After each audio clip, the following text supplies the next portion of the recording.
Hello, and welcome to Sutro Sidetalk, episode 154. I'm your host, Kamron Watched Ip Man, and with me is...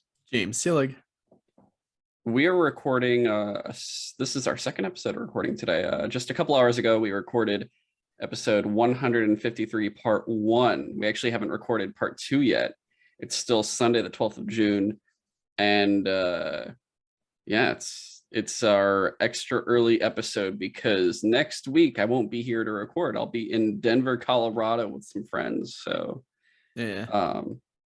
Yeah, I won't be Yeah, here. the original idea was to record like 3 episodes this weekend, and that did not happen. Yeah, we're considering recording an episode of Sutro Sidewatch as well. We're gonna do our February episode for Goldfinger, but as you can see right now, we're recording at like 9:15, and my Sidewatch co-host Brandon would be at 12:15 right now, so he would not be down for this at all. I think we'll record during that small span of time I'll be back, but yeah, basically, I think we're going to be doing a little bit of. I think this is the only double recording we have. We might have another. I'm not too sure, but yeah, I'll be in Denver 1 week, and then I'll be back for like less than a week, and then I'll be gone again, going to fucking Disneyland. So yeah, it's just kind of, June is a little crazy, and then the time I'm not out and about, I have a bunch of things I'm just trying to get done. This included. This week has been insane with all the news and shit. But yeah, instead, for 154, we're going to talk about a movie we saw recently, Bob's Burgers. And Yeah, Bob Burger Mobile. yeah, the fucking Burger Mobile. We'll talk about that and some other backlog stuff, some just backlog stuff that's not backlog, but some backlog stuff we have. We'll get through some things. It'll be a shorter episode. I'm thinking around an hour, probably, maybe less, depending on how much we get done. But I don't think we're going even close to an hour and a half this time at all, just because. Nah, I doubt it. Yeah, we don't also want to be here too long either, because we've been covering so much fucking gaming news and Netflix shit and everything else. It's just been kind of exhausting, among other things too. So yeah, this is Sutro Sidetalk, where we talk what we've been watching and playing, as well as select gaming news. But like I said, 153 part 1 and 2 is all purely news. So 154 here is going to be just what we've watched and played, nothing else. 155, I think we'll be back to normal, but we'll talk what's coming at the end of the show, because I got a list of things, but at the end. But with that said, let's just jump right into it. So Bob's Burgers, and usually like any other thing we feature here, whether it's a game or movie or show, it's going to be spoiled. So just heads up there, check out the time code if you don't want to get spoiled on Bob's Burgers and you just want to listen to anything else we've watched or played. But yeah, we saw that movie in theaters and it was pretty funny. It was a good time. Yeah, I mean, it kind of just felt like a long episode of the show, which yes, it's very kind of much hard so. to do like a movie based off a cartoon and make it not feel like that, I guess. Yeah, it needs to feel like, I feel like the only time it ever feels like not a long episode is if it's a movie that is supposed to close the show. Like the show's ended and they're doing one movie as like a extra thing. But if it's like in the middle, then it just kind of, it's like the Simpsons movie where it's like, oh, next episode is the spider pig there. Like, I stopped watching the show. I don't actually know.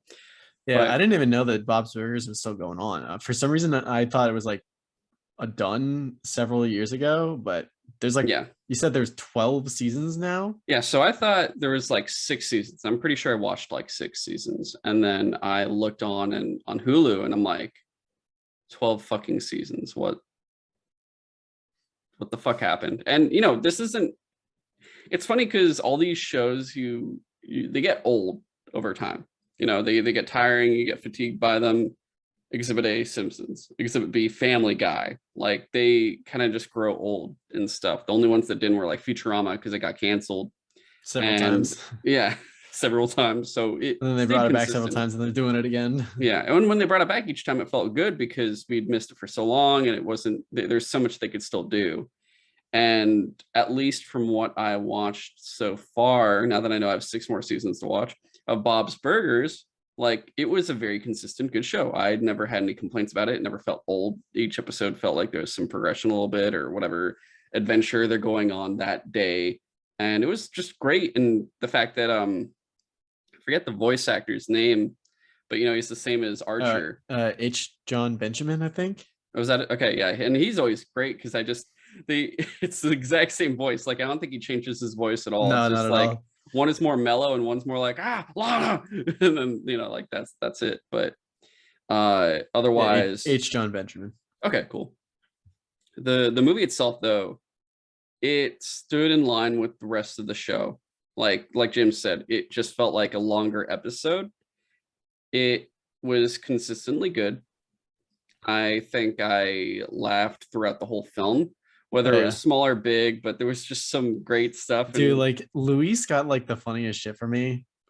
Maybe not necessarily her, but like shit around her. Like one where she kept like the God, what even is he? Like the counselor kept trying to like see if she was all right or isn't whatever. he like a And teacher and a counselor, or is he just the counselor? I don't know. I'm not sure. And she would just like growl at him and he would just be like, "Ah." And then like the funniest thing in the movie was like probably towards the end where like her hat falls off and he's like freaking out because this is like never happens, and he's like, oh my god, I could get like support like sock puppets or whatever like ASAP. Is like Miss whatever her name is, like off like in the background, like go get these sock puppets, and she's just straight No, up like no. I love the voices. So good. Oh my So god, that funny. was so great. Yeah, no, it's. I love that this show.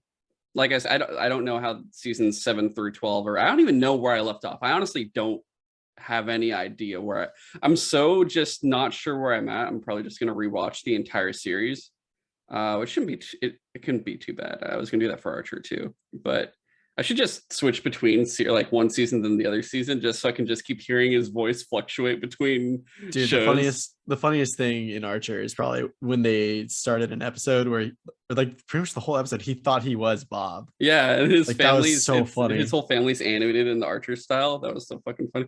Yeah, I'm Bob and I make burgers. He had the fucking mustache. That was so good. But yeah, no, it's so consistent. It's great. It keeps you laughing like throughout the whole thing. And I love that the plot doesn't even feel like you look at the Simpsons movie and they're like, oh my god, the EPA is going to destroy Springfield, or EPA, you know, like Yeah. the agency and stuff. And they have to end up saving Springfield and all this stuff, and it's detrimental to the entire town.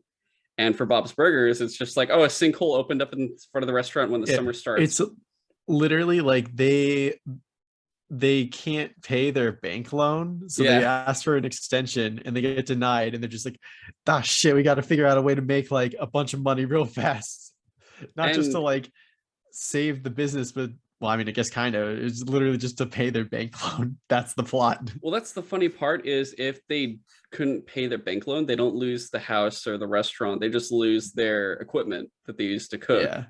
And it's so much of like a I love when Bob is just like freaking out throughout dinner the whole time. oh my god. And then like as they're like Oh in bed, geez, like past the he's just like, I think I held it together for the kids real like pretty well, but I don't know if you could tell, but I'm freaking out, Linda. It's like, yeah, no, you were fine. yeah, for no, he was not holding it well in front of the He kids. just literally was sitting at the table going like, oh no, oh god, oh no. I love Gene's like it was like past the potatoes and he passes them butter. Oh, that's okay. This is better. Yeah, this is better. He just eats the butter. Oh my god. No, I forget what the lawyer's name was, but he was like the cousin of Mr. What's his name? Mr. Fish. Mr. Fishoder. Yeah, Fishoder. And the cousin's just like, I have a crossbow with a single bolt, and that's it. And that's all he like shoots it, and I'm like, wait, the threat is no longer there. He no longer has the single thing he had. It's the most non-threatening villain you could possibly ever have in a movie. And everything from I guess like the chase that they go on to him just kind of like Oh hitting their god, yeah, car. like the bumper cars or whatever. God, Yeah, that the was so bumper cars funny. with they're just off rails and he just hits it down and they fall in there. It's so good the way they pull that off because the entire film, it's just like you feel like there's not really a threat because it's just so minor. It's like, oh no, first world problems, kind of. I don't know, it's just so funny the way they pull that Oh off. shit, it's the food inspectors. Oh my god, that was great. And then they have to like move everything. Oh god, Bob the cart. Oh wait, the hockey game's on. Oh god, yeah, like Teddy Fucking like Teddy. crying over the cart. God, that was so funny. It was great. Uh, I think that yeah, the fact that they have a mobile cart, like at a certain point, they have a mobile cart, and Olive it's tray. it's just a broken. It just looks like it's made out of scraps that Teddy put together. And yeah, he includes an olive tray. It's like, oh well, He's you're very waiting for your proud of it. burger. Would you like an olive? And like it's such a weird thing. And people, of course, are like, yeah, sure, I'll take an olive. Personally, I would not like olives. But I love how he's like, can I get the toothpick back? He's like, oh wait, never mind. My friend Linda's telling me you can keep them. That is so gross. Or the weird thing about this is, all right, I don't, if I recall correctly, the show doesn't do music, right? It doesn't do Yeah, musicals. I was not expecting this movie to have like musical segments, but it seems like every American animated movie has to have like some songs in it. It's Yeah, weird. except for The Simpsons didn't, right? I think they still had like a couple, but it's been Do you so count the long. Green Day introduction when they did Oh, the Green Day concert? Is that what the no, I vaguely remember there being like a musical segment when like Homer was wandering in Alaska or something, but maybe I'm wrong. Oh, it's the one where everyone leaves and the song, I guess he meant Marge Oh, he plays. goes on that like vision quest. Oh, and the Indian one was like, "Hail!" Yeah, Oh, oh, he's like breathing in his face. until his head exploded. Yeah, and then he like pushes her off of it. Uh, God. All right, yeah, back to Bob's Burgers though. It's fun because this movie had, I want to say, 3 or 4. Like, there's all right. The overall plot is we got to pay off the loan, and then there's like multiple subplots. One subplot is like the murder of who killed whoever's dead who body killed it that is in there. carny? The other subplot is from each It's of the like kids. Cotton Candy Dan. Yeah, it's like the I guess would you say that the murder is the main plot and the loan is a subplot because each set of characters, it's basically Bob and Linda have the loan plot. Jean's plot is the weakest, where it's just the we want to play at the Yeah, festival. Tina's is can I want to ask out, what was his name, Junior? Jimmy Jr. Jimmy Junior Jimmy to Pesto Jr. Jimmy Pesto Jr. to be her summertime boyfriend. And then Luis is probably the strongest, was the whole like removing the hat and just being brave. Yeah. Uh so Yeah, I guess is the it the murder of the loan? solving the murder thing is probably the main plot. Okay. Like So it's like the plot that encompasses the whole family, whereas each family member has their own sub portion of like those different things that are it's going weird on. because like now that I think about it, like Bob and Linda trying to save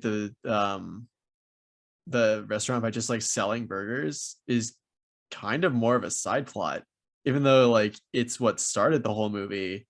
Yeah, it's like Because not the really the murder is main what thing. encompasses the whole family, yeah.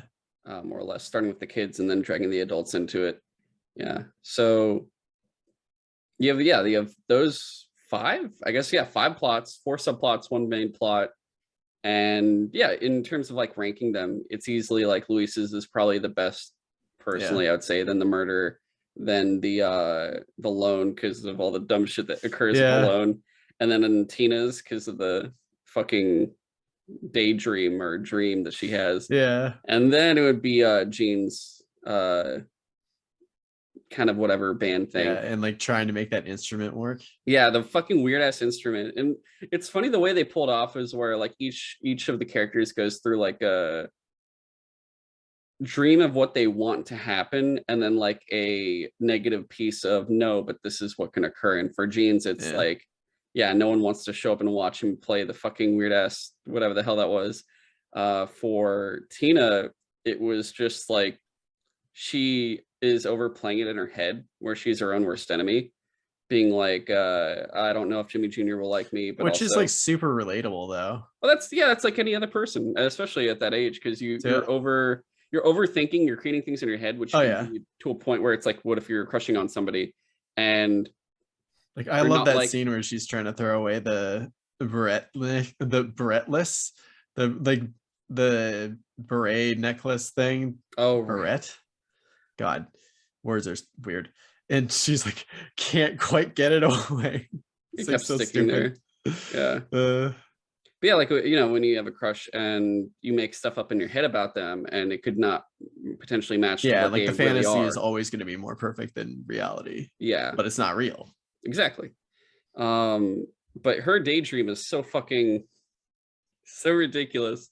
It's like I had completely everything. forgotten she had a thing for zombies. Yeah, I didn't remember that at all. That she's Uh, into zombies for some reason. She's into Jimmy Pesto Jr.'s fucking butt, and then yeah. and for some reason he keeps like, oh yeah, take your pants off, and he's like, oh okay, Yeah, you'd be more aerodynamic without your pants. Oh, yeah, you're already taking them off. Good, that's awesome. take your pants off while you're riding this horse. I It'll help you love, ride better. I love when we're like looking at the credits, like at the end of the movie. It's like Paul Rudd was the horse. Yeah, the horse. So this is the weird part. The horse could talk, and it was fucking He had like Paul one Rudd. line. He had only one line. That's the best part. So he's literally just like, "Why are we slowing down? I don't like to slow down. I like to go fast."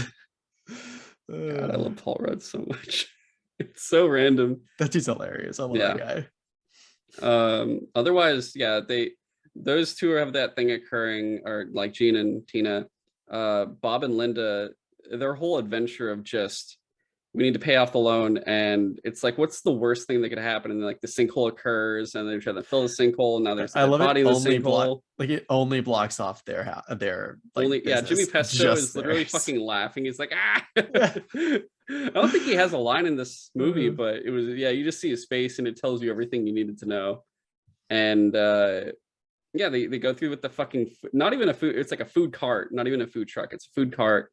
And yeah, Teddy put it together, we already know that. And like, it's just so ridiculous. Them and the carnies are all just like giving them shit. They're like, wait, you're not supposed to be here, and they just like give chase to him. Yeah. God, it was so weird.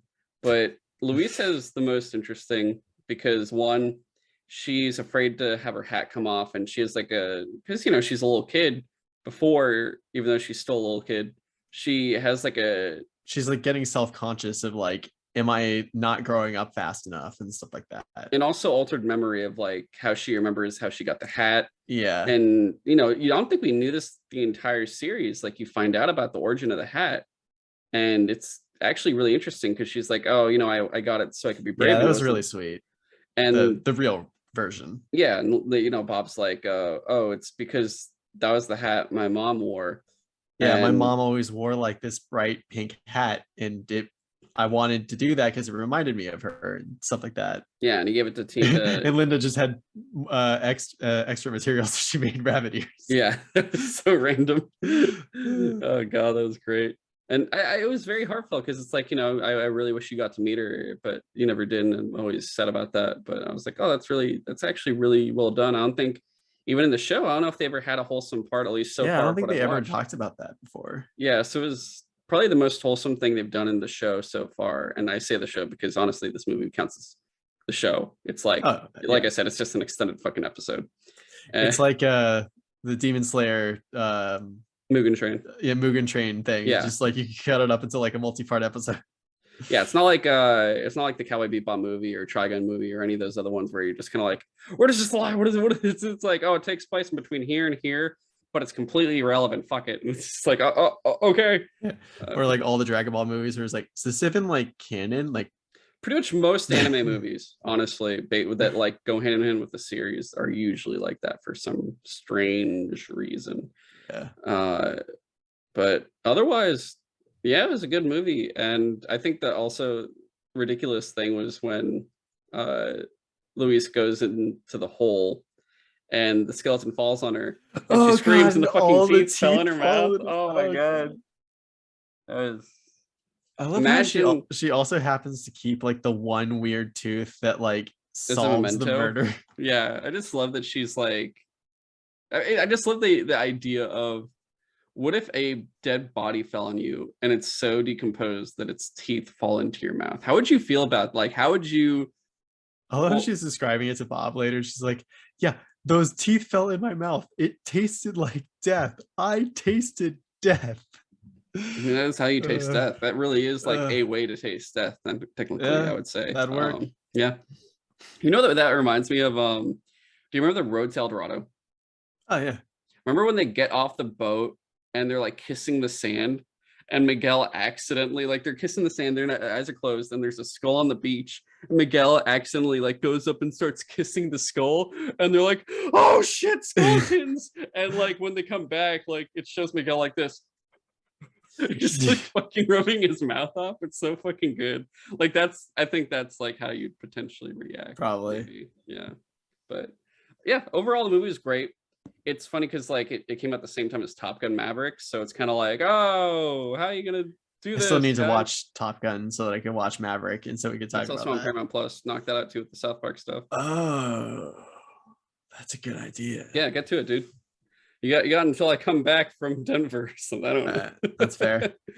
But yeah, I don't know. There's not really. I always feel like with animated movies, it's harder to really talk about them, like, because whereas like a live action film, I feel like there's a lot more to break down, if that makes sense. Like when we talked about Everything Everywhere All at Once, when we talked about Doctor Strange and shit, there's a lot more just to like kind of go through it. Whereas Bob's were like animated shit like this, it's like, I don't know, you kind of talk about it and there's not much else to it. I mean, it's pretty simplistic. It's not nothing complicated. It's just it's a fun movie. Yeah, Definitely was so. not expecting it to be a musical, or at least have musical segments. Yeah, I will say actually that, yeah, we just mentioned that it had music, but yeah, the music in it was interesting. I think like when they're singing with the carnies, that was very strange. That was and so the way weird. they dance too is also very, it's like, because Bob's Burgers animation, which the animation looked just kind of like movie-fied version of the show, kind of like the Simpsons did with theirs. The animation for the dancing is so just strange, but it's also strange matching, like, I mean, you look at the Bob's Burgers character. Yeah, I mean the characters just already look strange. Yeah, they're all like, they're weird chin people, like they just like it honestly like initially I was like, ugh, it's weird. They like don't have chins or anything. Yeah, exactly. They're like aliens, honestly, practically, more or less. When that Actually, those are like weird twins. oh, the Pesto twins. Yeah. Yeah, no, they're kind of creepy, honestly. I think about it. And then also, what's his face? Hey, Jim June. Jimmy Pesto, Jimmy Jr.'s friend. Oh, that guy. Yeah. Oh god, he reminds me of that one actor. Eastbound and Down. Yeah, no, I know. Danny McBride. That's Danny McBride. If he was a child, yeah. Yeah. No, for sure. Parkour. I'm doing parkour. God, yeah, but it was good. It was a good movie. I don't want to drag it on because I'm just gonna keep repeating myself at this point. No, that's fair. But let's move on into, I guess, just random backlog stuff. If I may, I have not one, but 4 Ip Man movies to get through. Yeah, you definitely have at this point more stuff to talk about than I do, because like most of the things that are still on my list are shared things that you haven't gotten to yet, and like I got a couple things, but a lot of the other things on my list are just like things that are ongoing, like Spy Family, and now I'm playing like Monster Hunter, and you should really watch Comey King Communicate, dude. You're gonna fucking love it. I started that too. I just like it's on Netflix, and I don't use Netflix all that often anymore. Yeah, I watch it through other means, even though I have Netflix. There's other, because I like the subtitles for the other thing better. I ended up if I probably when we get to me, I'll start talking about Darling in the Franxx, because that was the anime that I like actually got like dedicated myself to finishing, because it's like actually like a complete series. Gotcha. Okay, so guys, Ip Man, starring Donnie Yen, based on the true story of the actual Ip Man. I hear like the first few are pretty good, but the last one is like a little crazy, but I don't know. They're all pretty, well, they're kind of all crazy, to be honest. Oh, really? But, yeah. So Ip Man, starring Donnie Yen, he's like this guy who is teaching, I believe it's all different forms of kung fu, more or less, and he lives in a I want to say village. It's like some town or small city in mainland China in the 30s or 40s. I think it's the 30s starting off. And he's a respected sensei, like he's the master of his place. And there's all these different schools in the area, all the different masters, and sometimes one will get insulted and have to challenge the other and be like, I have to save my face, you have to allow me to challenge you and all this shit. And so like this occurs kind of throughout some of the movies, more or less, when it'll just be random fights and shit. But the big thing about the first one is it's right when Japan invades China. So Ooh, interesting. the first part of it, you see Donnie Yen's family, Ip Man's family there. It's him, his wife, and a very young son. And they pretty much are wealthy.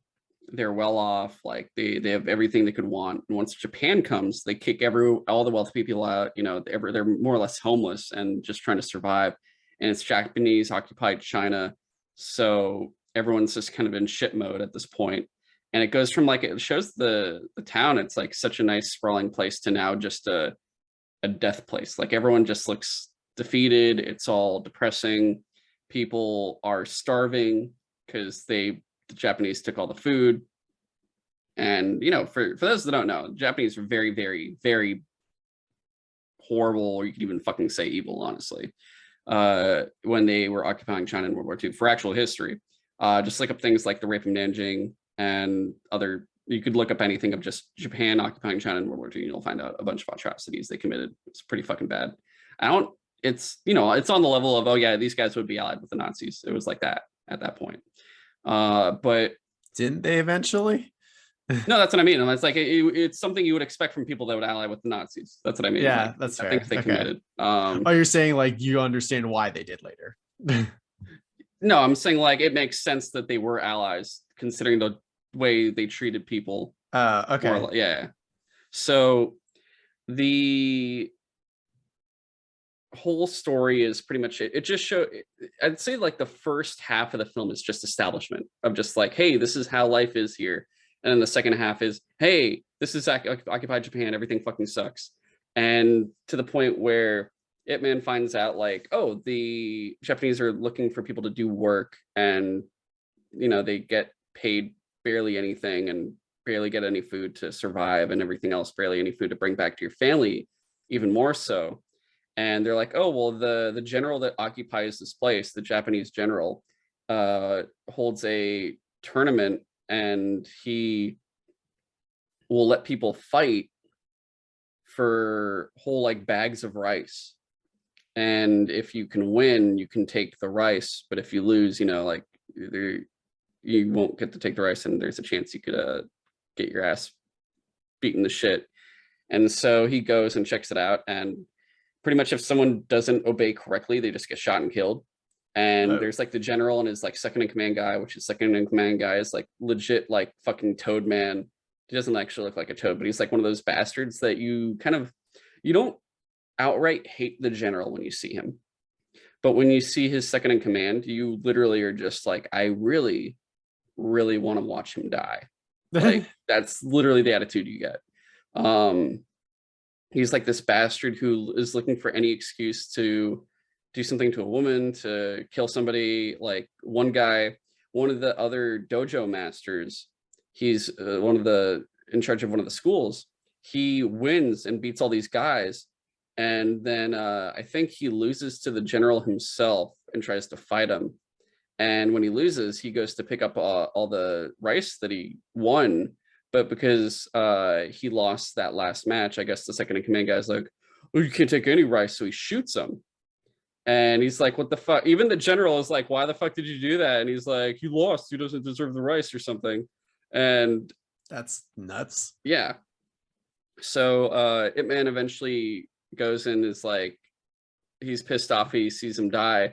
So he goes and fights like a dozen Japanese soldiers and beats the living shit out of them. Like really, really beats the shit out of them more than he ever shows off in his fighting skills before. He usually fights to disarm and kind of like just go like, oh, I won. But in this one, he like fights to like, I'm going to like maim you all. And he does really well.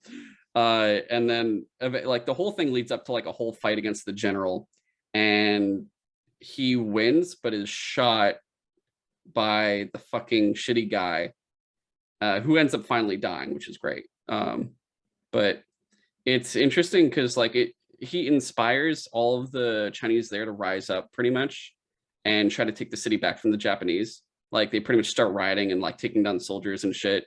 And you feel the influence he has, because the whole thing is he was the most well respected guy there, and he was one of the wealthiest guys there, and then he went back to nothing. But because everyone relied on him, he was in a position where he's just like, fuck it, all right, I'll fight for everybody, and ends up winning to the detriment of his own health for a little bit. But movie ends with just like him leaving on a truck with a couple people that are like helping him out, and it like gets to Hong Kong. Like that's where the second and third movie take place, is Hong Kong.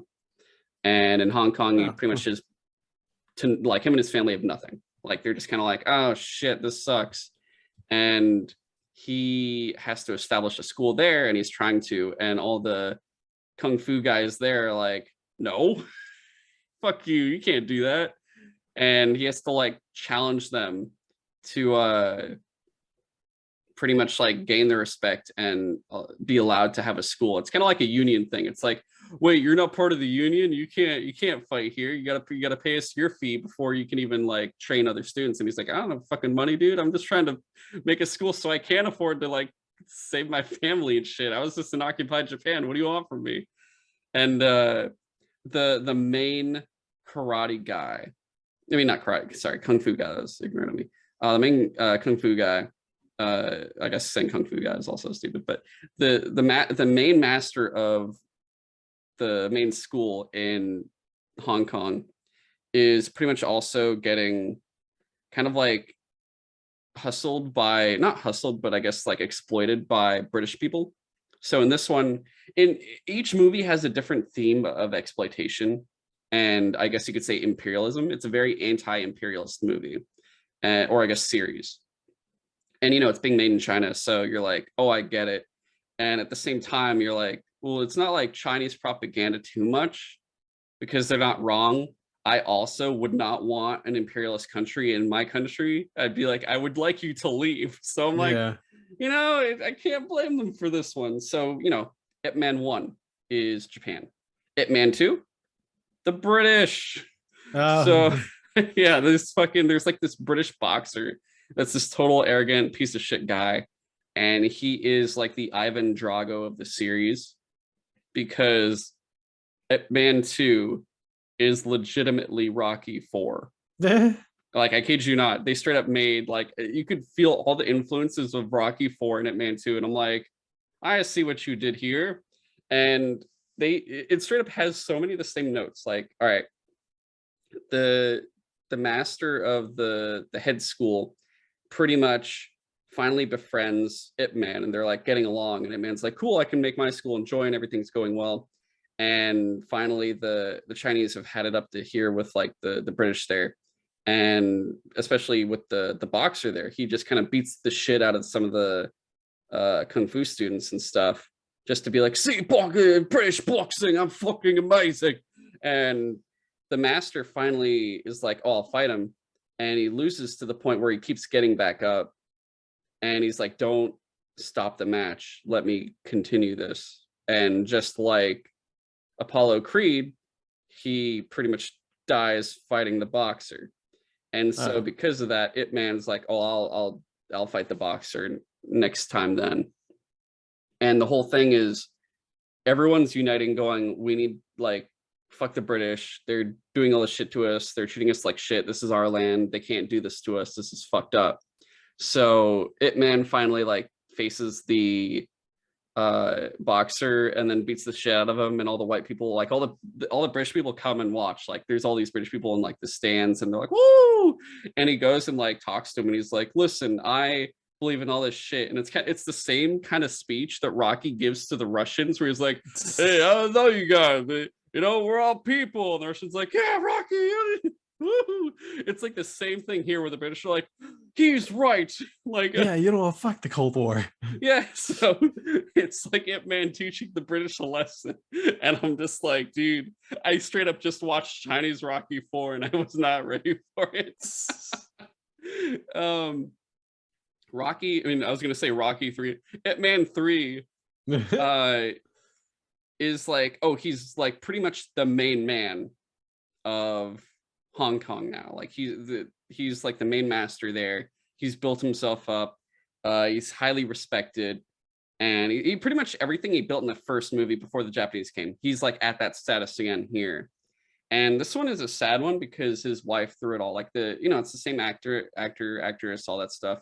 But I believe here, Ip Man's older son is gone. So he had two sons now.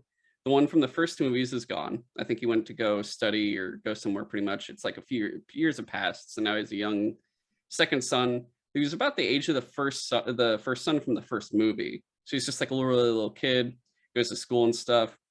And you get new characters like this guy who is like what do you call the cart runners? Is it just like a cart runner? The guy that runs like carrying the people in the cart? A rickshaw driver? Is it a rock? Okay, rickshaw driver. Yeah. So he's like I that, but he's think. like, yo, I'm like really good at fucking kung fu too. Like, but I should have a school, but I can't afford it because I'm a rickshaw driver. And he's like, you can tell he's very envious of Ip Man and he thinks he's better than him. So he's working with these kind of shady dudes that are working for a mysterious American who is played by the one, the only Mike Tyson. Yes, Mike Wait, what? Tyson is in Ip Man 3. Mike Tyson wants this school to be vacated so he could turn it into like a part of his like smuggling thing or whatever business he has, like a shady business, and he wants the school to be part of it. Like he doesn't actually want it to be a school anymore. He wants to tear it down and turn it into something else. So naturally, and Ip Man's son goes to the school. Rickshaw driver's son goes to the school, and they have to like they have to do like this whole thing of, you know how anytime people are trying to like take a place, they send people to burn it, set it on fire, Yeah. kidnap people, all that stuff. So they've tried to do all this shit. So Ip Man and his students try to fend them off and everything else. And I think Bruce Lee was already his student at this point. I don't remember. I don't know if you know, Bruce Lee was Ip Man's student in real life. No, I've heard of that. Yeah. That's one of the reasons why these movies are actually so interesting to me, or at least why I am interested in trying them out someday, is just because of that. In the second movie at the end, it shows a little kid come in and do like the Bruce Lee thing, and he's like, I'm Bruce Lee, I want to train. And he's like, come back when you're older. And I think he does that in 3. I don't remember if he's actually in 3 at all, but more or less, Ip Man and his students defend the school. He has to save like his son from the rickshaw, him and the rickshaw driver's sons from, because the rickshaw driver's son also gets kidnapped with other students by some of the mysterious dudes. And so rickshaw dude's like, I was working for you guys, but you guys took my son, so I'm gonna kick your ass now. And it's funny because I think rickshaw dude challenges Ip Man afterwards to a fight, and Ip Man is like, my wife is dying of cancer. I don't want to do, I'm just gonna go dance with my wife, because the whole time like he keeps blowing off time with his wife to like do kung fu shit, and he finally is like, I'm gonna make time with my wife, she's dying, I don't want to like, I want to make her happy for all the time she has left. And there's crazy fucking fights in this. Like Mike Tyson sent some assassin dude to fight him when he's with his wife in an elevator, and it's fucking insane. Like the choreography for these movies are some of the best fighting I've ever seen in any film, period. Just just in terms of hand combat, it's probably the best stuff I've ever seen. Like it's so fucking good. I mean, obviously with guns, you have like, I would say it's up there, if not better than like The Raid and John Wick. Like it's in that area, because it's just so, all the choreography is just amazing, absolutely, throughout all 4 movies. And like the third movie, pretty much he blows the match. Like, he doesn't go to the match where the rickshaw dude challenged him, so by default he wins and is like, I am now the new cool guy in town, and everyone's like, no, you fucking suck, you didn't do shit. So eventually Ip Man goes to his school and then beats the shit out of him, but he challenges him to a match and he beats him, and he's like, I was wrong, you are the best, I'm sorry. And Ip Man's just like, no worries, dude, it's fine. And he does at one point fight Mike Tyson to get him to leave the school alone. And it's the only, I think, out of all of the fights in all 4 movies, it's the only fight that ends in a draw because it's Mike Tyson. Because And it's one of those things where Mike Tyson has like his fist right at his face, but then he looks and he has like his hand like right at his neck or something. And he's like, the funniest thing about this though, because it's like Mike Tyson's like, hey, it's Mike Tyson. It's like when he does the fucking mystery show, let's solve mystery. I'm Mike Tyson.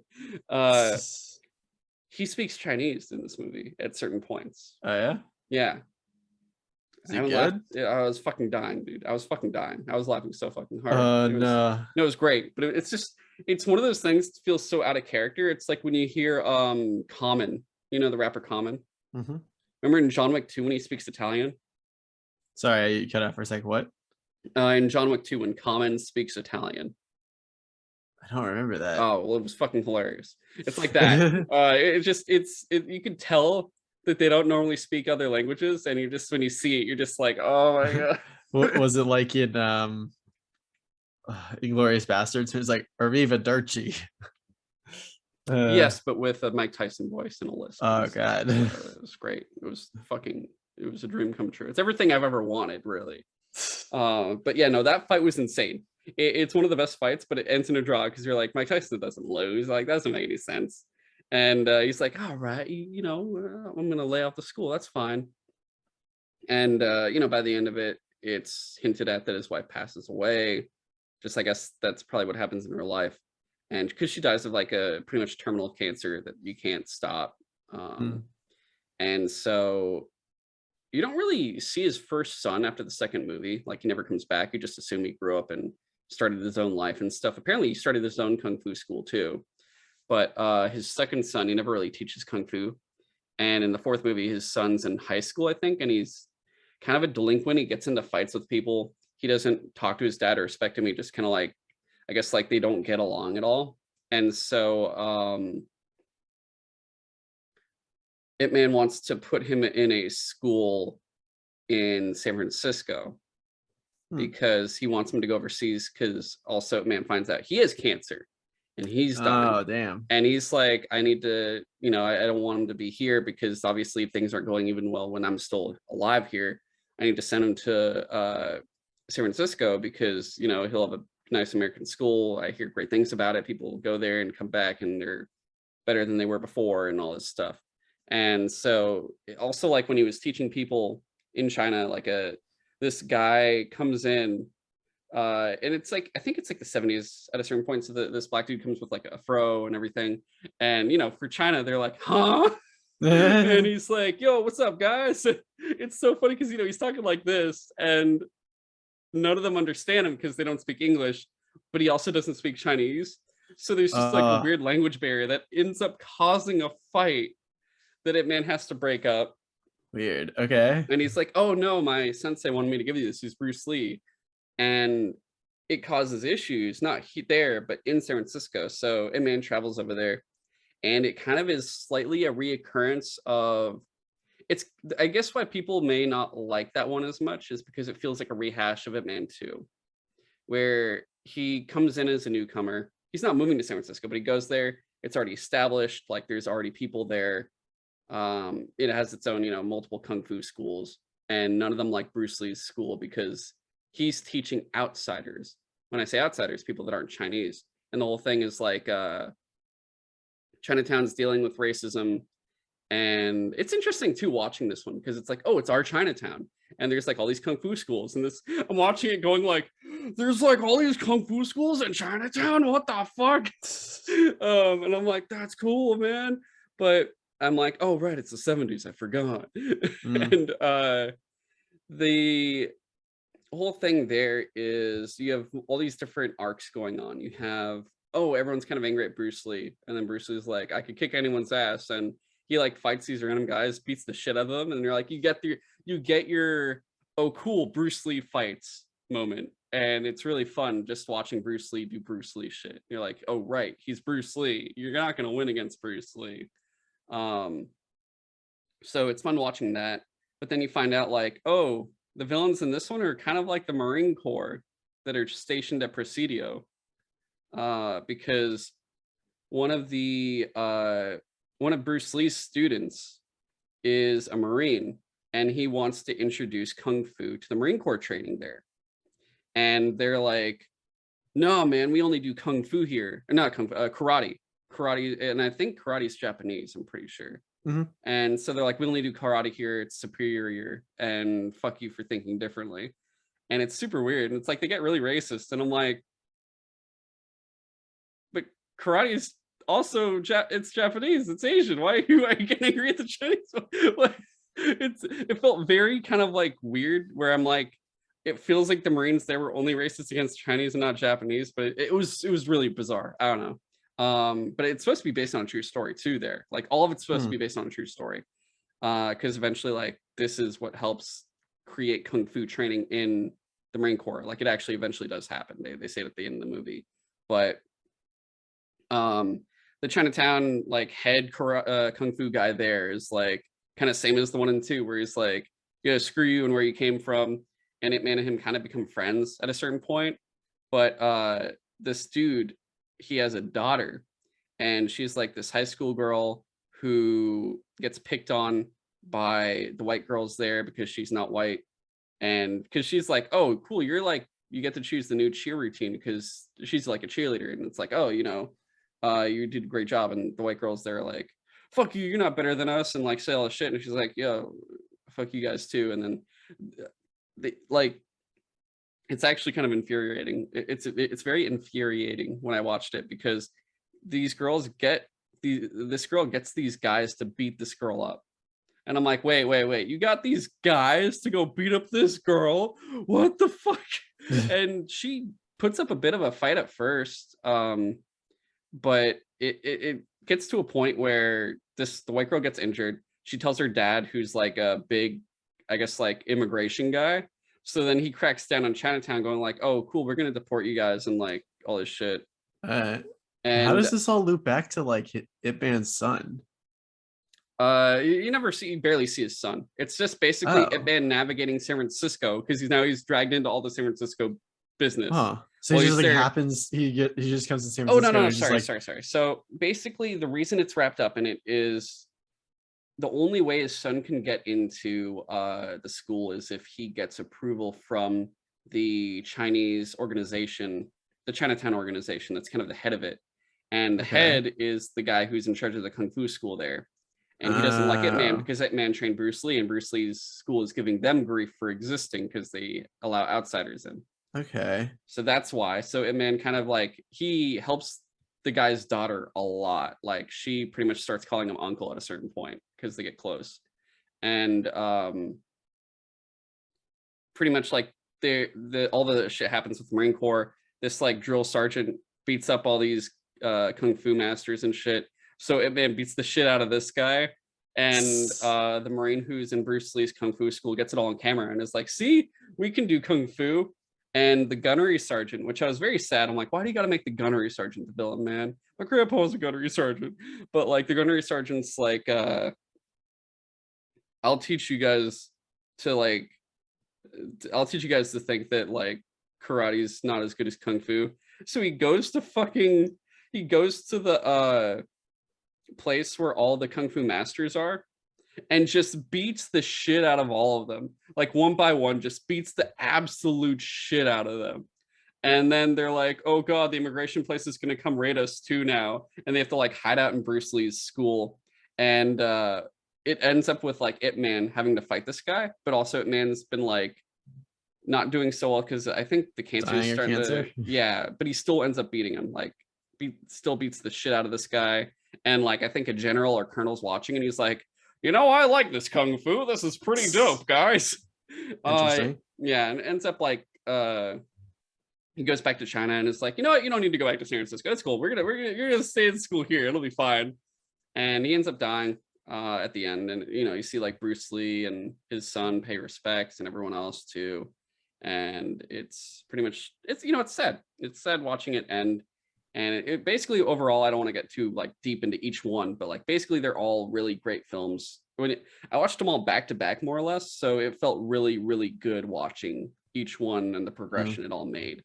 And like I said, like the story is based on all the truth there. Obviously, there'll be some differences, I'm sure, but more or less, Donnie Yen does an amazing job as Ip Man, and the choreography is amazing. The stories are really good. It doesn't feel stupid. Like it, if I have to compare it to Rocky, this feels much more believable, more or less. I don't believe, Rocky going to Russia to fight fucking Ivan Drago and shit, and you're like, what the fuck is this Cold War boxing match? So this is, this does a really good job with it. And it's more modern. It's a great time. And I see why, like, oh, this is why Donnie Yen is a fantastic actor. Like, I want to now watch more shit with Donnie Yen in it easily. But yeah, sorry, that was Ip Man 1 through 4, and that took way longer than I thought. Sorry about that. No worries. So we're at 50 minutes. Yeah. I could easily get through Darling in the Franxx. All right. So this anime was recommended to me a while ago, just because I was talking to someone about anime, and they were like, "Oh, what kind of anime do you like?" And I said, "Pretty much anything with mechs. I love giant robot mechs, like those."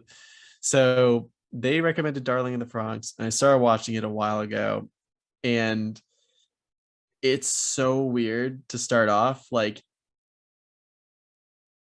So even just like the design of the mechs are strange, because I mean, each mech, which they call Franxx, each Franxx requires 2 pilots, and it has to be a male and a female pilot. And it, like, I almost like stopped watching this anime because the way that the pilots are arranged in the cockpit is so like clearly designed to just be fan service for like fans who love like objectifying girls and stuff. Because like literally the girl has to be like straddling like the center console thing with her butt facing the dude, and then these like handles come up off of her legs, and those are like, have you ever watched like Evangelion? I still have to watch it now. They probably do similar shit in I'll just look up Darling in the Franxx, and I'm just gonna look it up really fast. Yeah, and keep going. So like literally, like basically the dude, like the handles of the mech that the dude like holds onto to control the mech are attached to the girl's butt. So it's like, it seems unnecessarily like sexualized. And so I was like, oh, this is one of those animes where it's like wacky just for the sake of wacky, and they like, it's all sex appeal and like whatever. So I thought I was just gonna like stop watching it after a few episodes. Do you see it? Yeah, dude, that shit's weird. But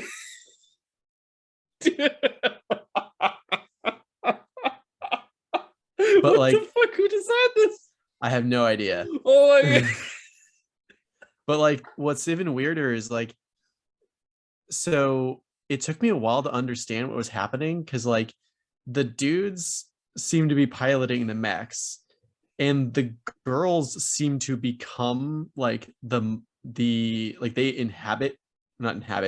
seem to possess the mech itself. So like they both have full control of the mech. The girl seems to basically possess the body of the mech.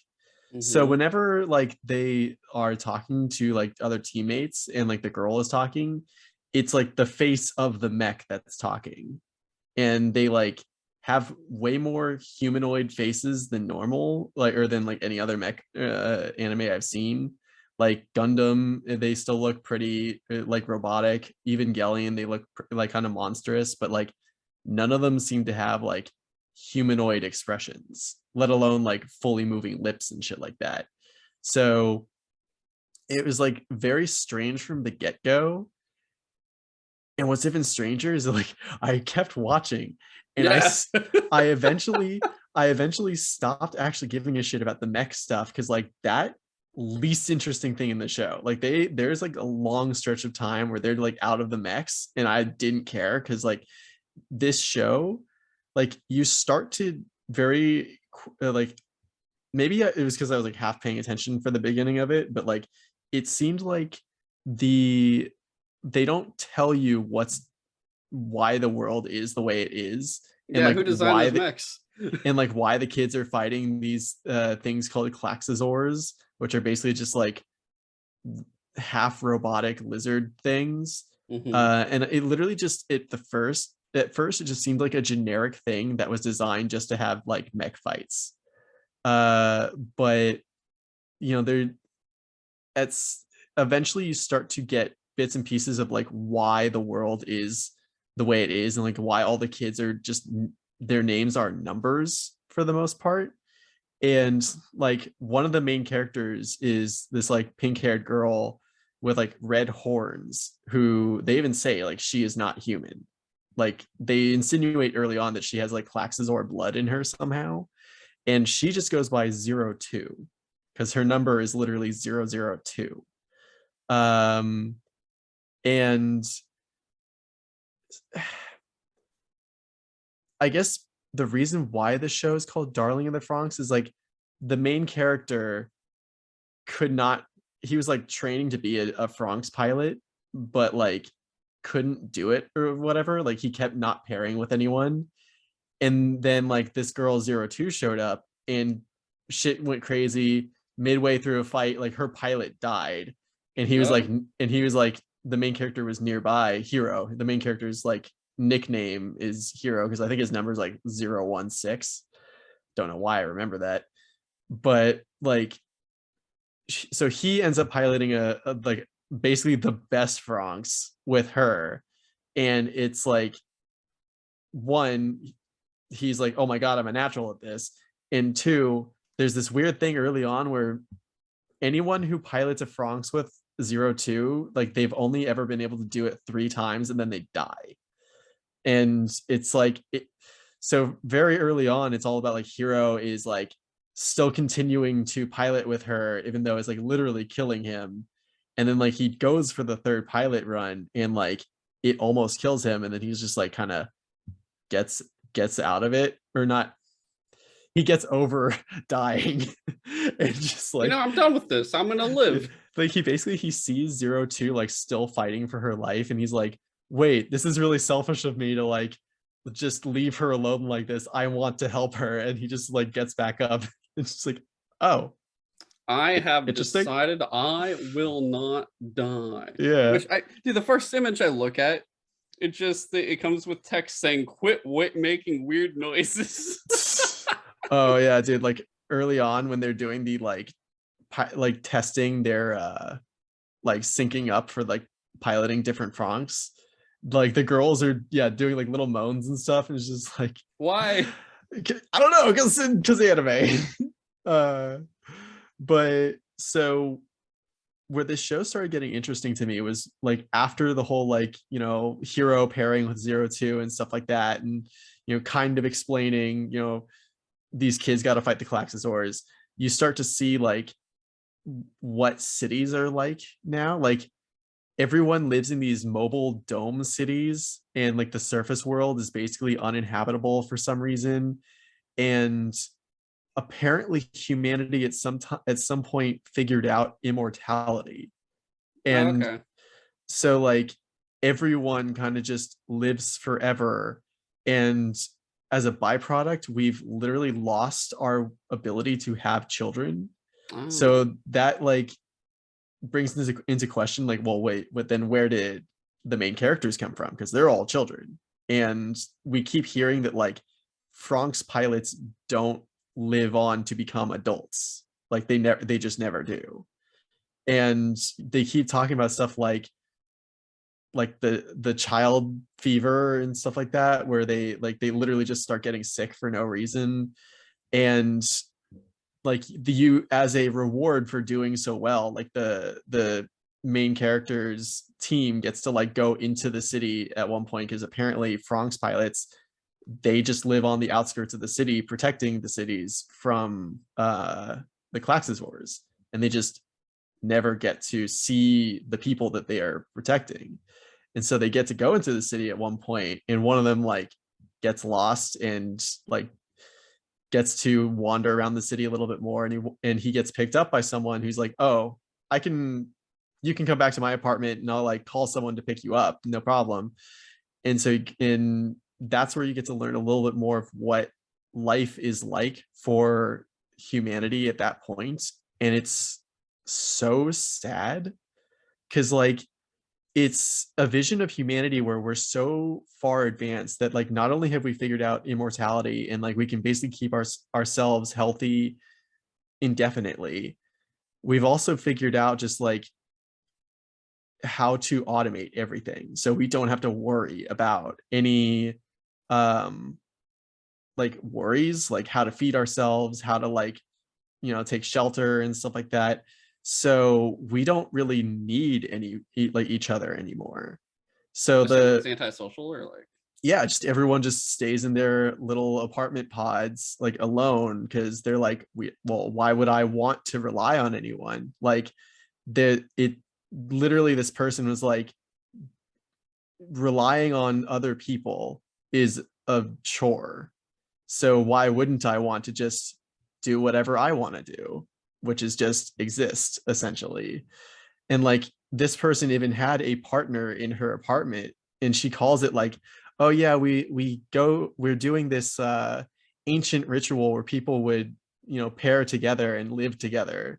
And but like her partner was just in this like kind of stasis chamber looking thing, and like the kid that was like there, you know, asked like, well, why is he smiling like that? Because he just has this like helmet on and he's got this creepy smile on, and she's like, oh, he's just stimulating the part of his brain that makes him happy. And it's like, yeah, so like this guy is like they basically have the technology to just make yourself happy. And I guess this guy is like, well, I'm immortal, I don't need to work for anything anymore, I don't need to eat, I don't need to sleep, all I really need is to be happy, and I can make myself happy by just turning that part of my brain on. And he just stays in that pod forever. And literally the woman that was talking to the kid was like, oh yeah, it's been so long since I talked to him that I don't even remember his voice anymore. And they live together. And I was just like, it's horrifying. Yeah, and I was just like, fuck, did this show get really deep really fast? Like it talk about like the philosophical questions of what happens if we keep going down our route of like automating everything and VR and like giving ourselves the ability to distance ourselves, and like, is that good?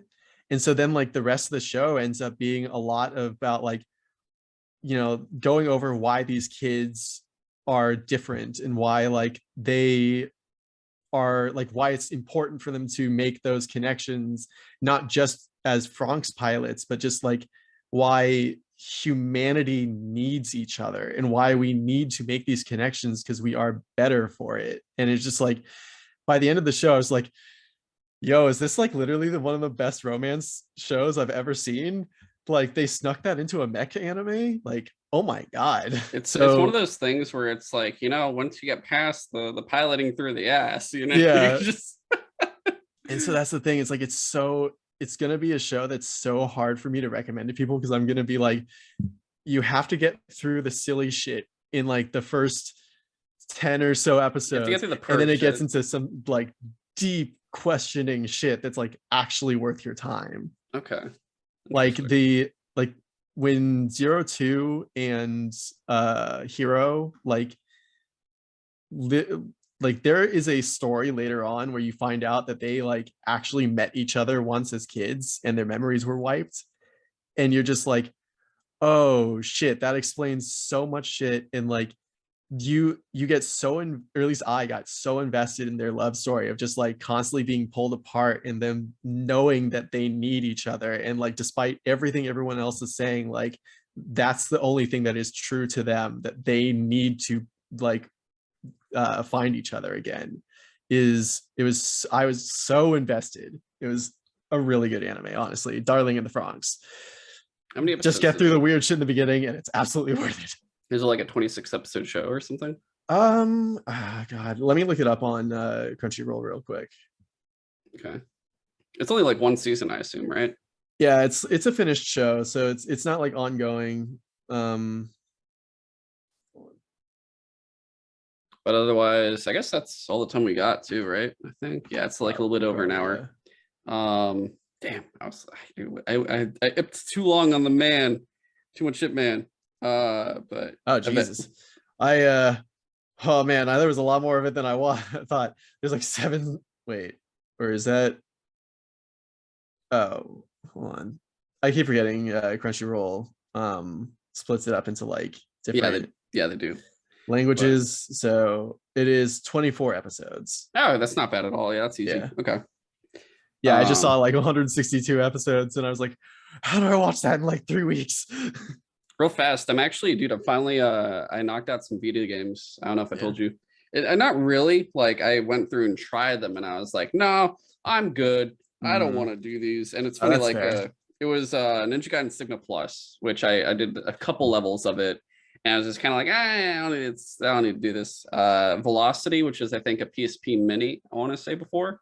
And then I tried Sound Shapes. It just wasn't for me personally. Really? I really liked it at the time.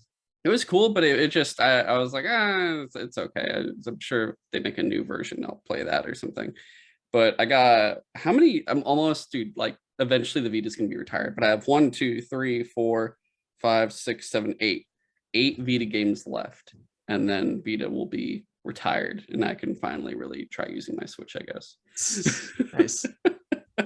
I honestly don't know if I'm gonna play all these games. Next is Gravity Rush. I'm for sure probably gonna play that though. Ooh, I like that one. Yeah, I still kind of want to get the remaster and play 2. Did they remaster the first one for console? Yeah. Oh, they did. Pretty sure. I'll probably just do the Vita version. It's okay. Yeah, no, it's still totally playable on Vita. Yeah, sure. So I'll do that, and I'll see how many of those I actually play through. So I'm not too sure, but yeah, it's been Sutro Sidetalk, guys. Just to kind of give you guys an idea of what we got, I guess you could say cooking more or less. There's, at least for this show, for Sutro Sidetalk, I made a list of like all the topics or like the main featured things we'll be kind of going through over the next couple months, if anything, this month and next, or probably honestly longer than that. But we've got Top Gun Maverick, which Miles wants to be on here for. He really wants to talk about this. We'll talk about both Top Gun movies. Lightyear, Jurassic World Dominion. So like those movies. We also have the Witch Queen Part 2 that we still have to get to, which will be the other portion of the expansion we haven't talked about, plus season of the Risen and 30th anniversary. Hopefully Andreas should be able to make that on with us too. We'll talk when the shows finish. Obi-Wan Kenobi, The Boys season 3, Miss Marvel, Stranger Things 4. We also got Thor: Love and Thunder. So many things I need to watch. Right, dude? Isn't it fucking? Isn't that? Yeah, I know. That's what I'm talking about. Thor: Love and Thunder. Ryan from the Across the Bifrost podcast. He was just on with us. I met him for the first time on Sutro Sidewatch, where we talked about the Lord of the Rings movie, the animated one. He was on with us for that, and he with the Thor podcast. I'm like, oh, who better than to have to talk with us for Thor: Love and Thunder? And he's like really big into comics, so he'll be able to explain certain things like comparisons and everything else. Really looking forward to that. And then we also have potentially, because I really want to play them both, Until Dawn and The Quarry. We'll do like a double feature episode on that as well. Of course, not all of these will be individual episodes. I'm sure we'll pair some of these up together, like for sure. I don't see why we wouldn't. The only thing I know for sure will be standalone is like Witch Queen Part 2. The rest, I'm not too sure, because a lot of the shows we can always double up, if anything, and a lot of the movies as well. But we got all that. That'll be all. Those are all pretty much for sure the topics we got coming on. The only things I see coming that could be like inserted or artificially just thrown in there would be if PlayStation or Ubisoft come in with like, hey, here's our showcase, and we do that. Otherwise, for sure, Ubisoft hasn't announced anything yet. Yeah, and I think they said they'd do another one. They have a lot of stuff, honestly, that they're supposed to talk about. So there's so many Tom Clancy and Assassin's Creed and Avatar and fucking Skull and Bones and shit. Yeah, I wonder how many games they're gonna announce Sam Fisher for this year that aren't Splinter Cell. Otherwise, Sutro Sidewatch, we've been catching I up. bet we can make Sam Fisher in the Boss Factory. Christ. Sutro Sidewatch, you could actually do that. You probably could make Sam Fisher in the Boss Factory. Son of a bitch. That's a reference to the Santoro Boss Factory.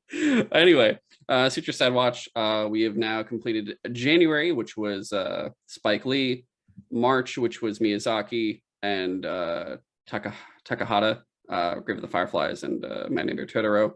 And we've done, we finished recording, which I think by now you can hear for Ralph Bakshi. We have Wizards 1997 or 1977, that animated film, and the animated Lord of the Rings, which I think comes out this week as well. It'll come out, this comes out Monday. That'll be a Wednesday. And then we're going to do next, actually, James, you can be on it with us for this one. We'll eventually, sometime this month, record Goldfinger to do February Bond, but just Goldfinger for now. We'll get through the other Bond stuff later, but we'll probably do just Goldfinger and then License to Kill with Timothy Dalton, followed by like our Akira Kurosawa, Sergio Leone month, which will be Yojimbo and Fistful of Dollars. So we got all that stuff coming up. For Cut of Steel, because I've had to work on our game, and which actually, guys, check out our game right now. Actually, I almost forgot. We changed the name, or we changed the project name to the real name, Keepsake County, on Steam. We have a demo that's only available part of June that you can play. Otherwise, you can pay, I believe it's going to be $4.99 on itch.io for early access to it. But it's a Midwestern stealth game, stealth theft game where you can steal from these houses, and it's got a lot of different features. If you hear any voices, that's literally just me. If it's a guy, that's just my voice. I've been doing all the sound design for it, but we want to make sure we got into the Steam Next Fest. So we're in there. That's should be out already happening, which the demo will be available and everything else. But yeah, check that out. I also have to work on it. I'm working on a bunch of things right now. There's like a short film and other shit, and traveling and things is so much. Yeah, so that's Sutro Sidetalk, and subscribe on whatever platform you're listening on. Whether it's Apple Podcasts, give us 5 stars for that, for a review. That would really, really help us out. If it is Spotify, please rate us. And if it is YouTube, please like and subscribe, of course. And of course, follow on TikTok, Instagram, and Twitter at Sutro Sidetalk. And you can follow James on Twitter at InvaderJim124 and me on Twitter at GoGoComzilla. And until next time with episode 155, and I actually don't know what we're doing yet. Catch you later and have a great week. So long. Thanks for listening. And stop.